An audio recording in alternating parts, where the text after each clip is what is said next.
Hello, I'm your host, Jared Kendall, and we're back with another episode of What's Going On. And today we're here with Lucas Armstrong. And Mr. Armstrong, what's the name of your book?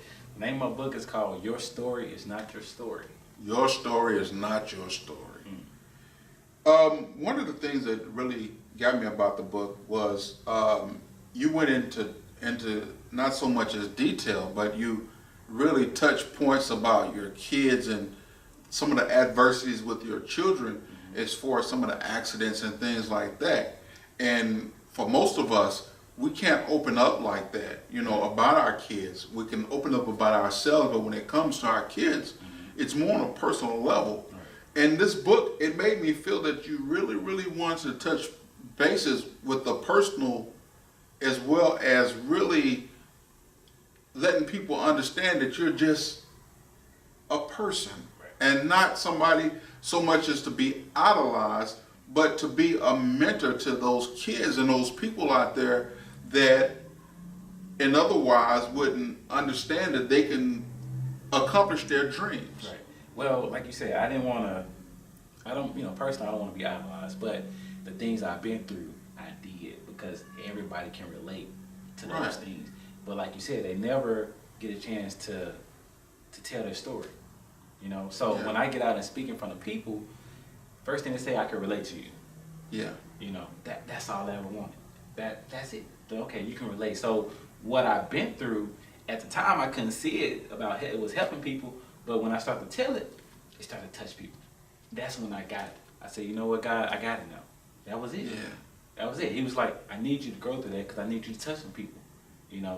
The way you are, the way you talk, the way you look.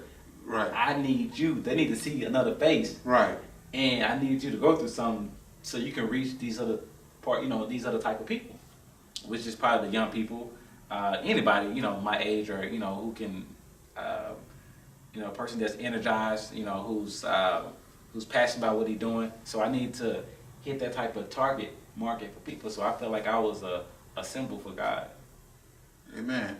And another thing that really, really blessed me with your story is that you left Pine Bluff for a while, and in order to give back, you came back. And most of the people, they tend to want to give back that, but they don't want to touch the grounds where they came from. Right. It's in the seminar that we're doing. Like I said, I'm doing a seminar. It's called "It's All About You" Empowerment Seminar.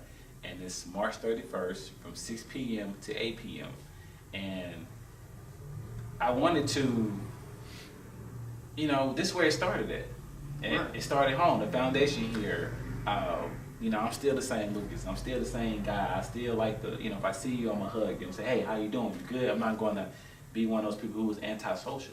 So I wanted people, even my peers, I just wanted to encourage them. I wanted to motivate them. I wanted them, so what? You stay here in Pine Bluff. I mean, whatever dream you have, look, we need to get that dream up out of you because we don't want you to die what's inside of you.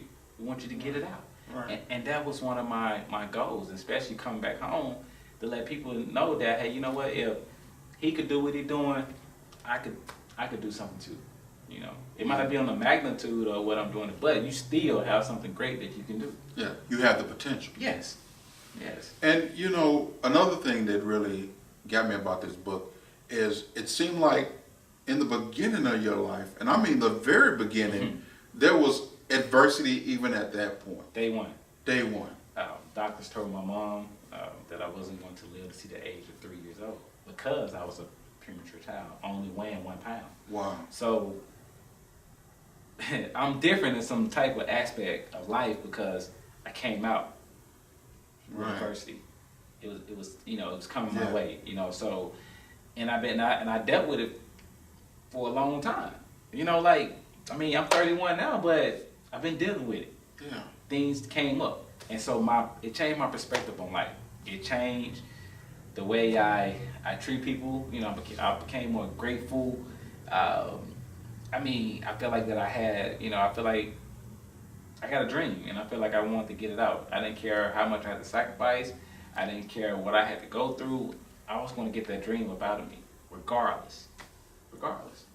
And you know, one of the other things that really, really touched me was we were talking about earlier about your grandfather and how he influenced you. Right. And I know that not only did he influence you, he influenced your brothers and sisters. Right. But I think you took it to the next level in writing this book and giving you so much of yourself, Right. your personal self, Right. and being a mentor. And I just know that it for most people that would be uncomfortable. It was initially in the beginning. it was. I was nervous. I couldn't. I'm like, man, I'm to be telling my life story to these people. Strangers that they don't know me. How they going to embrace me? Yeah. But like you said in the beginning, my granddad or my great granddad was never a slave. Okay. So he always been in control of his own destiny, his own life. So you think about that for a minute. The mindset. Yeah, the mindset. You know what I'm Yeah. saying? So from a person who from an early age who never been a slave, or who been per se been never had to work for someone, like we said, definition of a job, Right. just over broke. Yeah. We know that. So it's a different type of conversation. It's a different type of demeanor. Waking up when you want to wake up, doing the things that you want to do. Back then. Right. So if you see that, and it's going to be something in life that's going to spark that. Right. So it was already in because I seen it. Right. And I think, as we go through life, even though we may not be able to see it, but we could be the first to ignite someone else's, progress. So don't look at it as you have to see it all the time, but just believe in it. Right. And that's it. When I start my speech, I say, I believe in you. But I say it with conviction. I say it with power. Okay? And so Okay. when they hear that, this dude's not playing. And I'm not. Because I want to change a life. At least one life. I want to change lives, but I want to change at least one. And I want that person to walk out that room saying, you know what? With this life I got, I want to do something with it. And that's where the whole dream come in and your goal. I really want people to live who they really are, or who God chose them to be. Okay, well, let me ask you this. In that I believe in you, is there anywhere that any person or anywhere that you have it in your book where you use this? Right. Actually, it's 3 examples. The first one was my mom. Okay. Second, my best friend, Jeffrey Brown.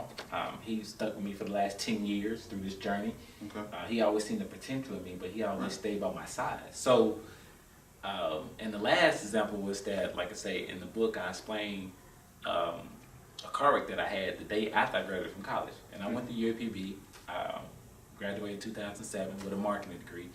So I was happy one day, and next day I'm sad. Yeah. But I picked up 2 people from the side of the highway because they had ran out of gas, and a drunk driver hit us.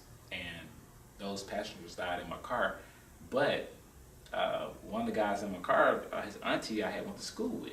Okay. And so while I'm in Little Rock and I'm in, on the bed strapped down because I can't contain myself because I'm trying to get out. But she came to me. She was like, "Oh, I know that young man. I had a senior class with him. I just seen her about a week ago, a couple weeks ago prior." And so her name was Miss Washington. Okay. And she came in the room and she was like, "Hey, we just took my nephew off of life support." And she was like, and tears rolled in my eyes because in the back of my mind, I was like, another person has died. And because the young lady that was with him, she was decapitated. So when she looked at me, she was like, and I'm crying. She was like, you go do something big in your life, do something, And I felt that was more like an obligation. And she walked away. She said, "I believe in you." And that was strong words coming from her, because she just took her nephew off of life support. Yeah. So anytime I feel like giving up in life, anytime I feel like I couldn't press on, I thought about that. Like I said, they said your why supposed to make you cry. Right. Your WHY. We need a big why. And I think a lot of people don't have enough why in life. That's why they don't move forward. Right. And my why was my daughter not giving up on her life. Wow. She was 2 years old, head split open. She didn't give up on her life. My son, who had cancer for 2 years, didn't give up on his life. So my why was so big It was like, if you know the why, the how will come. You know, and another thing too, on the back of your book, there's something important that I want our viewers to see, and that's I believe in you. The reason why I did that because I looked at other books, and you know they have the picture and the biography of them. Right. I wanted to talk to them, so when they turned it on, I wanted them. If they was going through something that day, I wanted the book to talk to them. And I made the book short because I wanted to be instant motivation. You know, we live in a microwave society right. where people want things quick. Right. So they could read this book in one day and be inspired to take action. That's all I wanted. That's all I wanted. And I had a young guy, I had pulled up at McDonald's, and this young lady, she's like, kept looking at my face. I'm like, what she looking at? She's like, oh, I got your book. She read the book. Wow. She's like, I loved it. And because the book is simple, you know, I wasn't the greatest English major in school, but, you know, with money, you could pay people to do that, people. But I wanted the words to be simple because I wanted the youngest person, if they were 6, 7, 8 years old, to read the book. Yeah. And you know, most of the times, people, they feel they got to use big words to impress people. Yes. It's not about impressing. It's about who you could impacting. Right. Yes. And I think sometimes as some writers, they miss that mark. And so you tend not to feel that closeness or that certain thing that draws you to the book. And with this book, you know, I can say that I would encourage anybody that needs to be motivated or feel that you can't make it through the next day, you know, to get this book. To me, even the back of the book is enough to buy the book to say, I believe in myself. Right. And if you just come to the event, we want to give away books for free. And, you know, thanks to UAPB, that, you know, we just, you know, my whole goal, you know, I'm doing the event for free. I did not charge the speaking fee because this is hometown to me. So I wanted to do something to give back. And it's more like an obligation, you know. And I want the young people to see, you know what, man, I'm young because when that accident happened to me, I was just 23 years old. See, let's go back now. The devil tried to take me. He told my mom that I wouldn't live to see the age of 3. So now I'm 23. He started going back through it. Yes. So since he couldn't get to me, he started to attack my kids. So. But this is the thing, when I look at that age and when I'm going to speak to the kids at UPB, don't take you being as young for granted. Right. Do not take it for granted. You could do so much while and you don't even know this. Yeah, you might look at UPB, oh, it's not a big university, but it's a university. It's something that you still attain a goal to get you to your next life. But you could do so much in that small window like I did. You know, I was taking my refund checks, going to seminars, investing in myself, working on my mindset. You know, when people wanted to pledge and go to clubs and stuff like that, I was flying, going to California, Florida, Dallas, everywhere, and I was investing in yourself. Yes, and in a room where people was teaching me. You know, that's why God gave us 2 ears and 1 mouth. I was quiet and I was listening. I was hungry, like Les Brown would say. I was hungry for the information. You know, and when I got the information, I took it for granted a little bit, but it changed me and it changed my perspective. But life hit and made it just magnified. Wow. You know.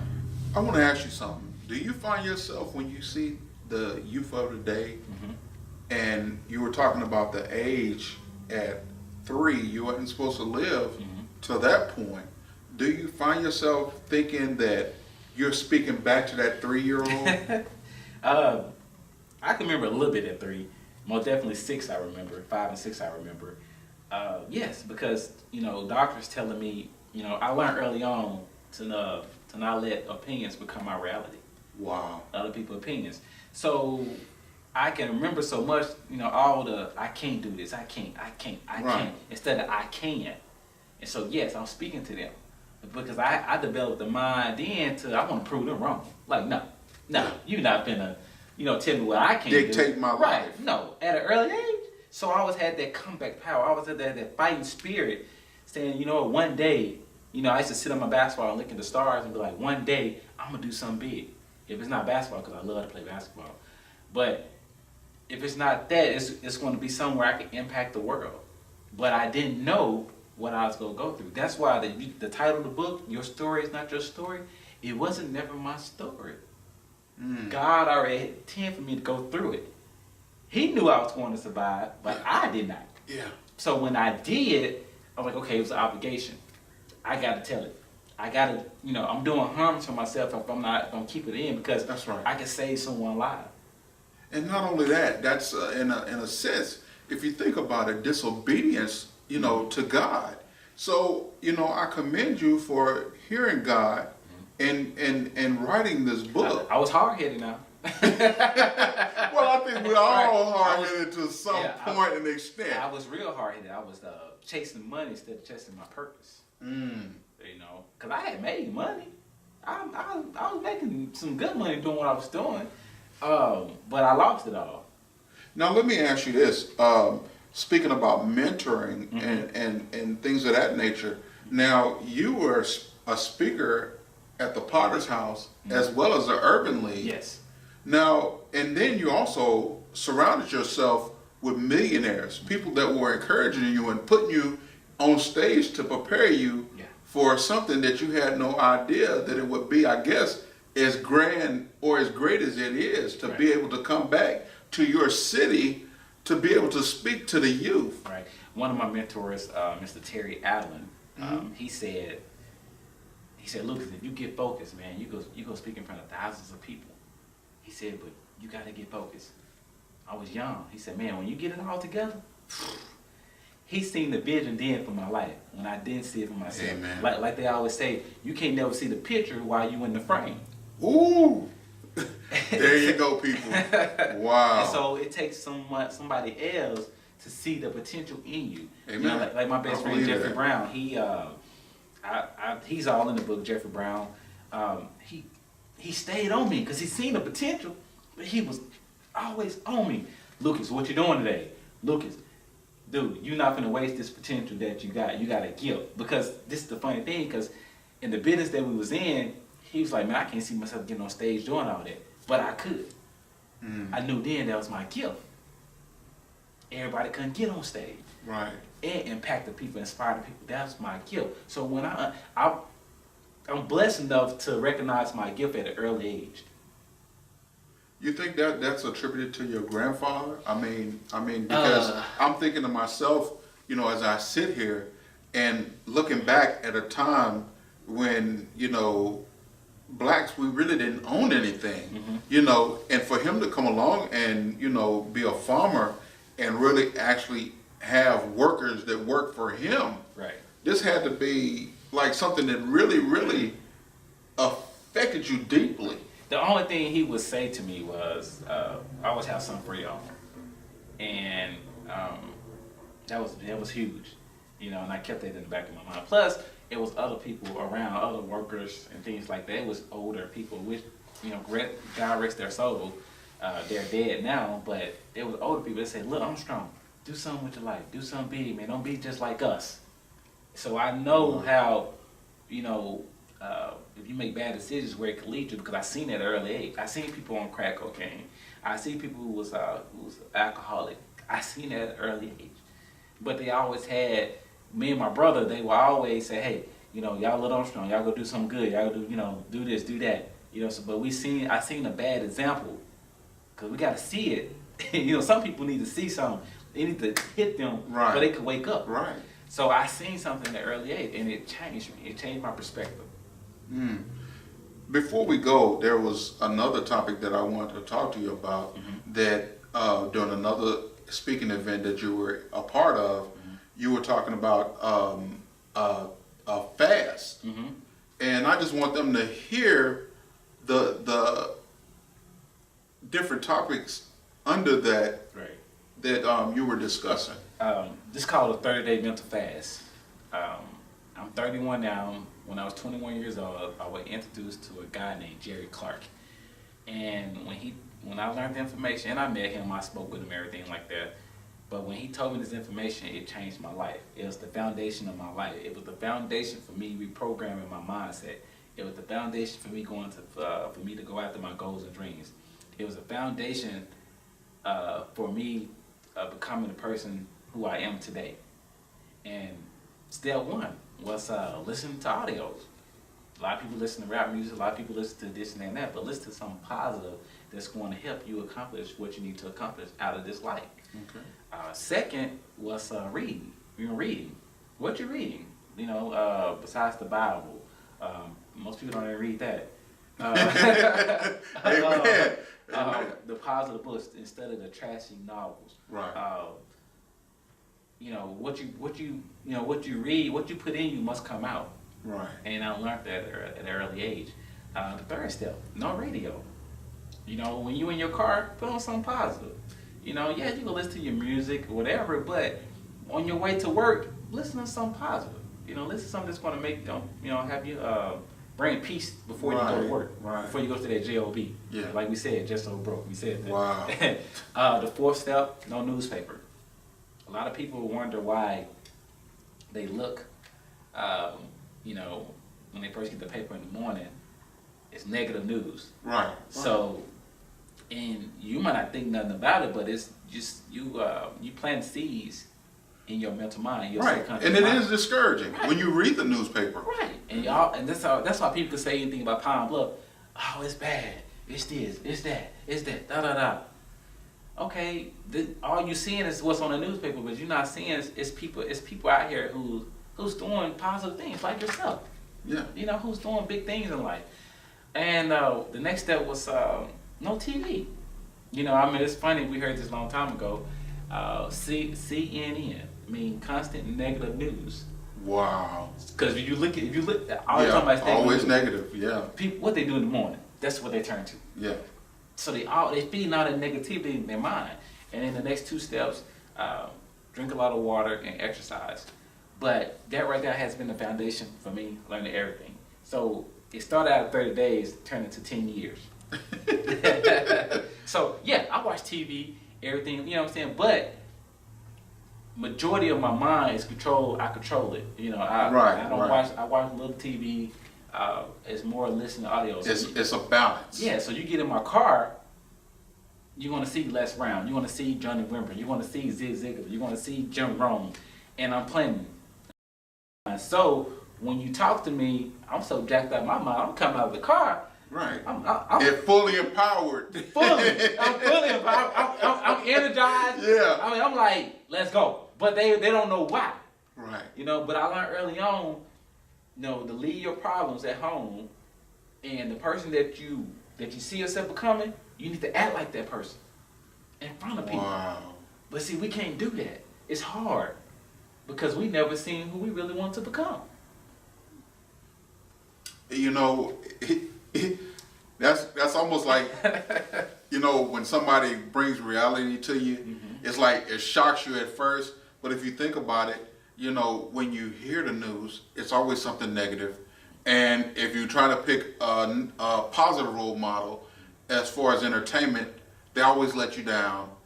But if you look at the average person that's a millionaire and they've made it honestly, they've made it through hard work, and not saying that the artists or the actors don't work hard at their craft, but there's a difference, I believe.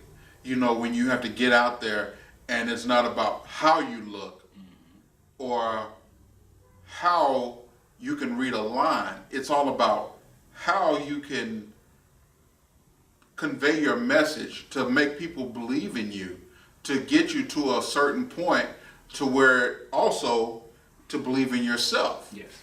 Because again, as the book clearly says, it's not your story. And I find that to be inspiring in itself, and for you to change every adversity in your life to a positive. And again, I look at all the places you have spoken, and I think to myself, you could have very well went anywhere other than coming back home. Anywhere. But you've chosen to give back to this community, and we need that positive role model. So I want to commend you, Mr. Armstrong, on doing what you do, and I hope to see you again on what's going on. Thank you. And this concludes, again, another segment of what's going on. But before we go, I want to leave you with this. Where's your speaking engagement again? UAPB Student Union, March 31st, 6 p.m. to 8 p.m. It's all about you empowerment seminar. Books will be for free. Amen. So you shouldn't miss it. Books are free. So see you again.